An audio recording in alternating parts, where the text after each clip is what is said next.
Chegou na nossa aula bônus, neurodesenvolvimento e aprendizagem. É muito bem que você chegou até aqui, ao final do curso.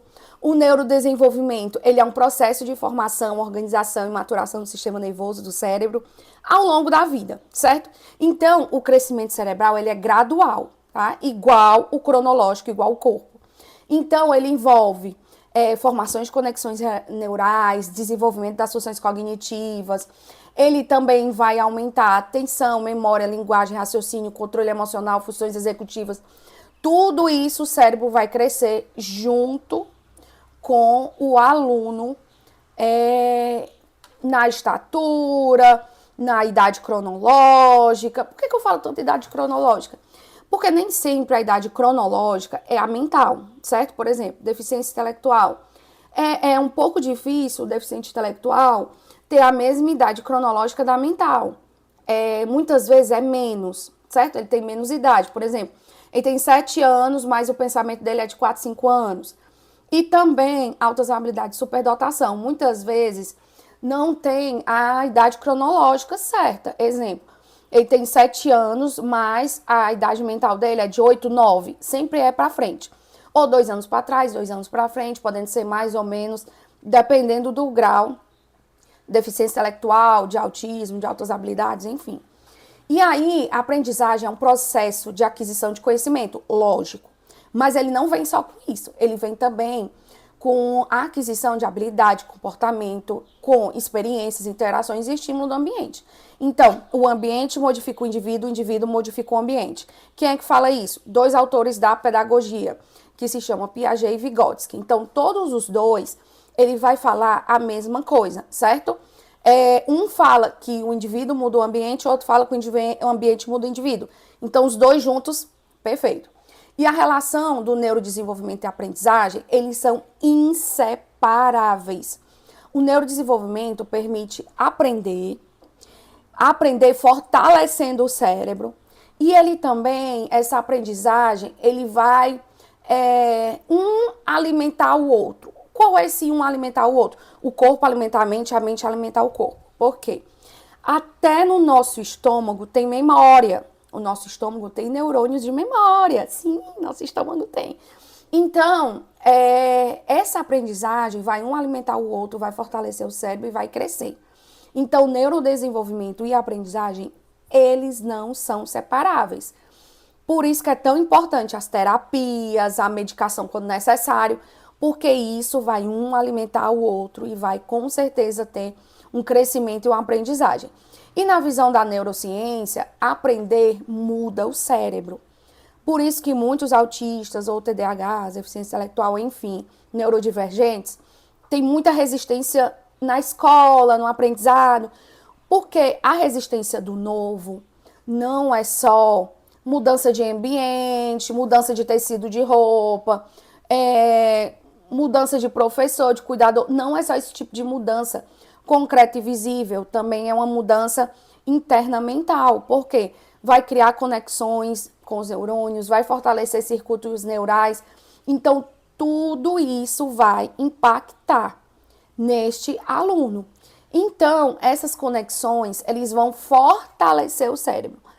E para uma pessoa aprender, é uma mudança cerebral muito grande.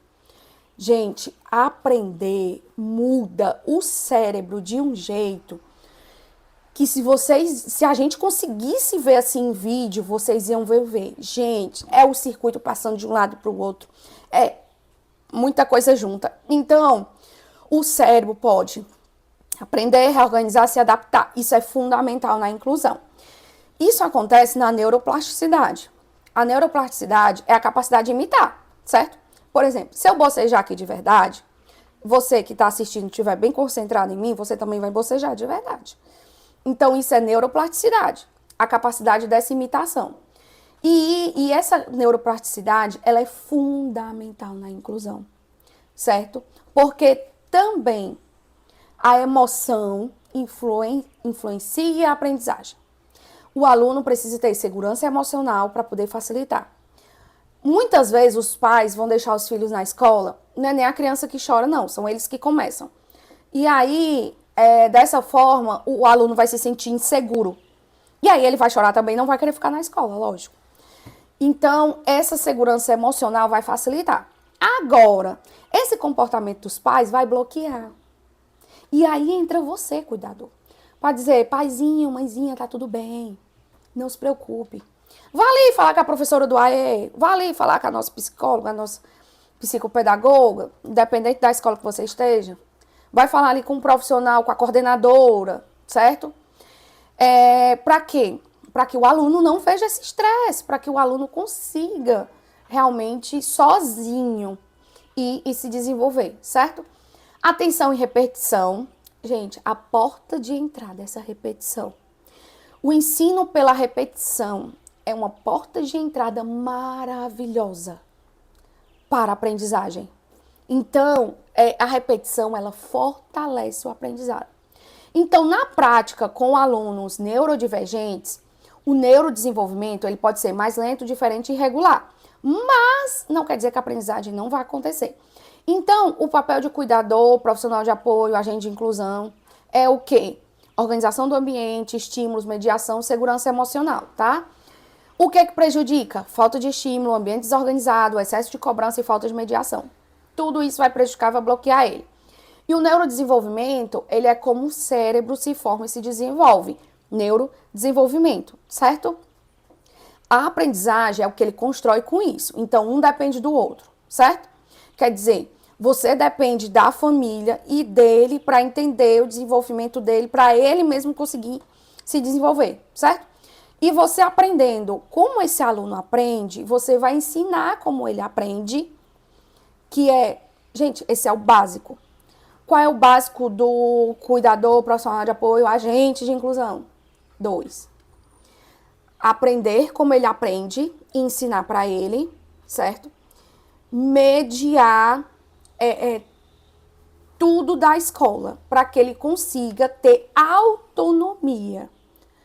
Então, a aprendizagem se constrói com autonomia. Profissional de apoio precisa gerar autonomia nessa criança.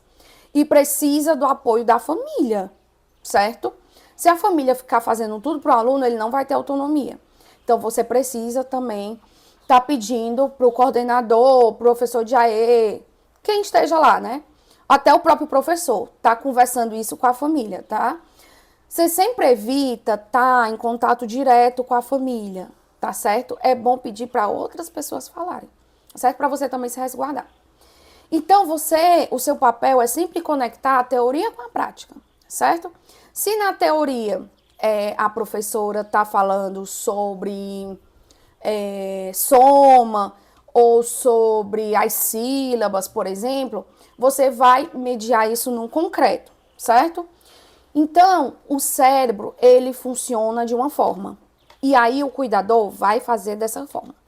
Mas, para que isso aconteça, você consiga realmente saber como esse aluno aprende tudo, você precisa também se dedicar um pouquinho ao aluno, tá? Ficar no celular, enquanto o aluno tá ali quietinho, sozinho ali no mundo dele, não vai dar certo. Então, vamos fazer a nossa parte como profissionais, certo? Porque, e aí, assim, o mundo cada vez mais vai melhorar. Vai depender da nossa prática, tá certo? E a nossa força na inclusão, tá? Então, essa é a nossa aula bônus, foi isso que eu queria trazer para vocês. Muito obrigada e até mais. Tchau!